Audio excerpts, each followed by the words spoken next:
So I will let you know what I think about these, and I have yet to run into.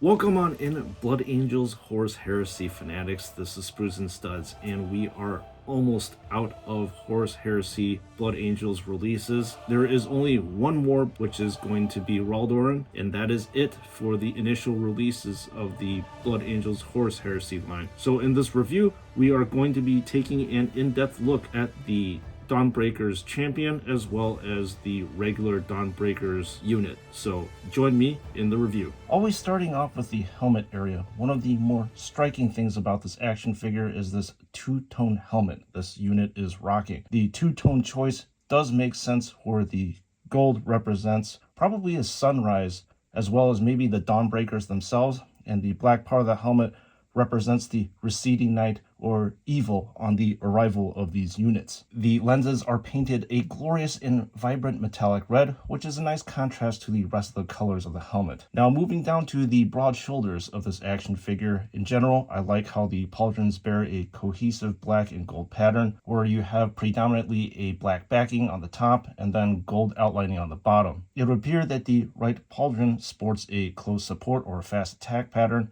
in which the Blood Angels in the future did away with. The left pauldron has quite a glorious Blood Angel symbol decked in gold, but you will notice that there is no shading whatsoever once again. The darker colors would have made the feathers pop out more. Aside from that nitpicky complaint, this is a chapter symbol I'd love to see on modern Blood Angels figures. Oh yeah, since the left pauldron decided to fall off, it seems that JoyToy has reverted to a more stiff plastic right here to attach the pauldron to the shoulder.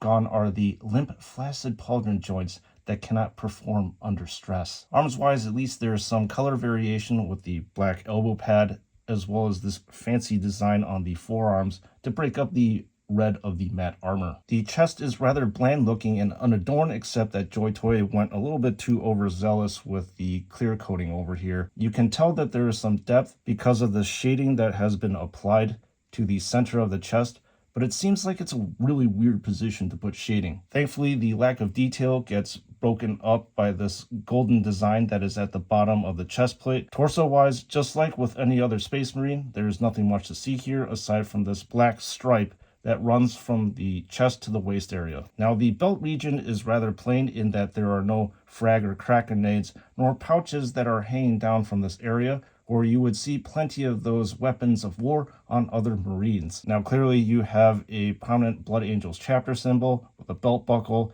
and likely the longest tabard area that has been ever put on a Space Marine. I like how the fabric, or in this case plastic, was made to be flowy and elegant. As you look at the material, it gives off a very soft texture with the usage of light peach color for the fabric and the tan color for the shading. The legs of the figure is likely the most ornate out of all the areas on this figure. You can see on the upper thigh area there is gold outlining to break up the red of the armor. I also find that the asymmetrical color of the black on the right knee and gold on the left knee to be interesting. However, what makes this area different from other Marines is the addition of these half Blood Angel wings. Finally, the shin area of this action figure is the most ornate out of all the areas.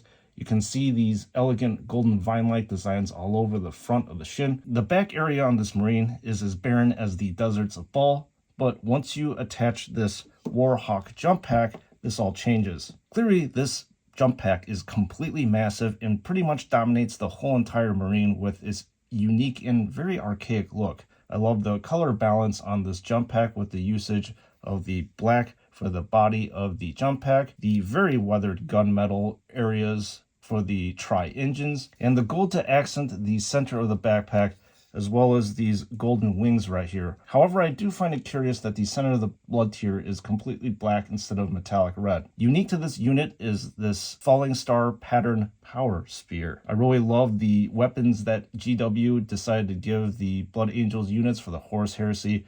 I think that all of them are peak design, and this spear is definitely included. You can see the head of the spear is a dark gunmetal color, but there is a nice light silver highlight at the tip of the spear too. Although I find that the blue of the power node to be a little bit too muted for my taste. Aside from that, the shaft of the spear is a bleached bone color that matches the rest of the aesthetic of the spear. I suppose these grenade dischargers are supposed to be the miniature form of the grenade launchers that the Angel's Tears wield, since this weapon is wrist mounted. So within this compact design, you can see a light silver barrel with golden accents at the end. Then the rest of the discharger is black, but you will actually notice that there are some highlights. So just to let you know, this weapon is not removable and is permanently attached to the forearm of this figure. While I am displeased to tell you that this Dawnbreaker Champion is a near replica of the Dawnbreaker unit that we just took a look at, I thought there would be some variation or some added decorations or designs that would set this figure apart from the rest of the Marines. Well, I lied. There are only 2 variations that the Champion has that the other figure does not. On the helmet area, there is a Blood Angel symbol, and then on the visor area, there are no indentations. That is literally it. So with regards to motion, I am relieved to report to you that there is no restriction of movement on this action figure at all. When you operate the joints, they are smooth flowing, but also lock in place to hold a pose. Touching on this Warhawk jump pack, the side vector engines can be moved around as well. You can do a full 360-degree turn on both of them. Of note, when posing this action figure, the jump pack makes it very, very top heavy.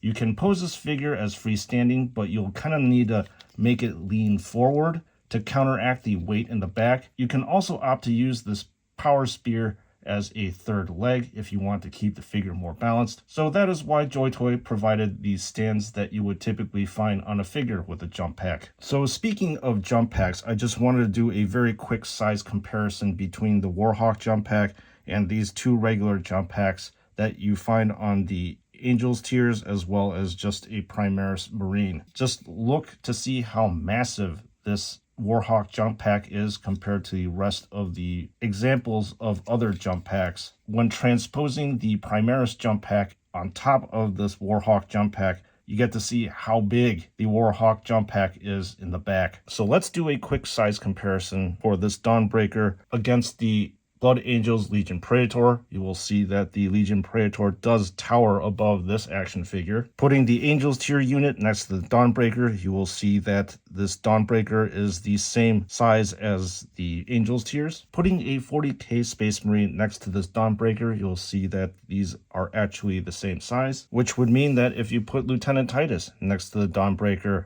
Lieutenant Titus does tower over this action figure here. Alright, Blood Angels action figure fans, please let me know what you thought about these action figures in the comment section below. So now I will let you know what I think about these 2 action figures over here. Let's start off with the negatives first. These 2 action figures right here are too samey. I kind of want some sort of variation with these action figures that are kind of subtle, just like the Crimson Paladins. You have the same cataphracti armor, but if you look closely enough, their designs are all different with their different vine-like patterns. Some have faces on them, while these 2 action figures are almost exactly the same. And the only other negative that I will add is that these Warhawk jump packs, when you put them on the action figure, they make them really top heavy and will cause the action figure to kind of fall back on itself or lean too far forward. But aside from that, I really love the elegant design of the power spear as well as just the patterning on the shins. And obviously the Warhawk jump pack is such a massive and unique thing that only these Dawnbreakers have and truly sets them apart from the rest of the action figures that are out there. Now, if you are compelled to get these action figures, please click in the link in the description below where you will be brought to David Toys. Once again, I mentioned them at the end of every single video because that's where I personally use to buy all these action figures that you see here, and I have yet to run into any issues with them. And before you check out, please use the code SNS to receive 12% off of your purchase. And so, members of the chapter, this concludes this review video. I am very thankful for each and every single one of you that tune in and actually watch the video to this point. Your likes, comments, subscribes, all really matter to me and are very important to the channel. And with that being said, I'll see you all in the next one.